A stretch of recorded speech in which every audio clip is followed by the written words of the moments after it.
Ndomereri ya mucirithania munene David Maraga kuri President Uhuru Kenyatta ya kumuria afuje bunge ni undu wa kwaga gukinyaniria uigananu utongoria-ini irurumurite mawoni ngurani maria na njira nene mokireire itua riri.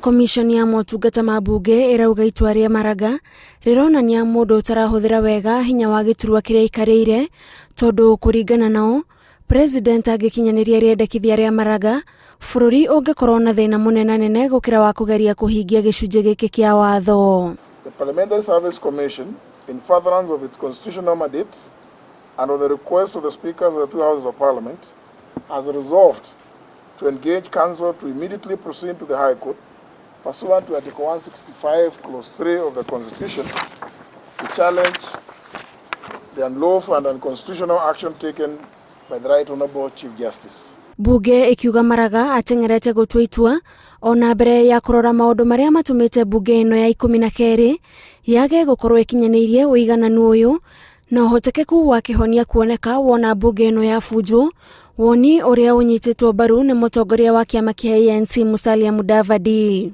The Chief Justice glossed over the fact that there are two High Court petitions set for hearing on the 7th of October 2020 to determine, among other issues, whether the order made by Justice Matifo on 29th of March 2017 during the tenure of the 11th Parliament is applicable to the 12th Parliament, which was elected in August of 2017.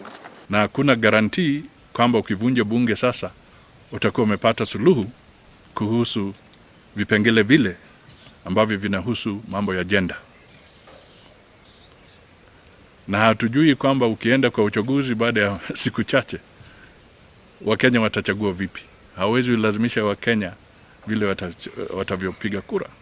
Musalia augite bururi wagirirwo ni kuhuthira mweke wa gukorwo president dagathikirwe ihinda riri agirirwo ni gukorwo akinyaniria riendekithia ria Maraga kwaririria na gwetha ataramu aria meguteithiriria bururi ndugathinikane. Na tena tunajua kwamba bunge ndio inatoa makadirio ya zile pesa zitatumika.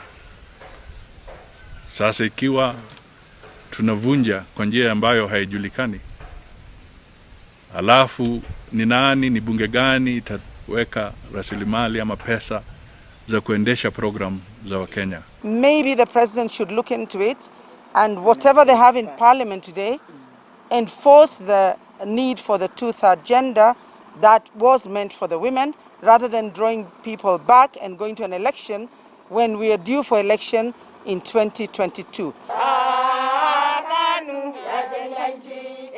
Kirifotera Inoro TV, Jitagwa Gathoni, Wajehia.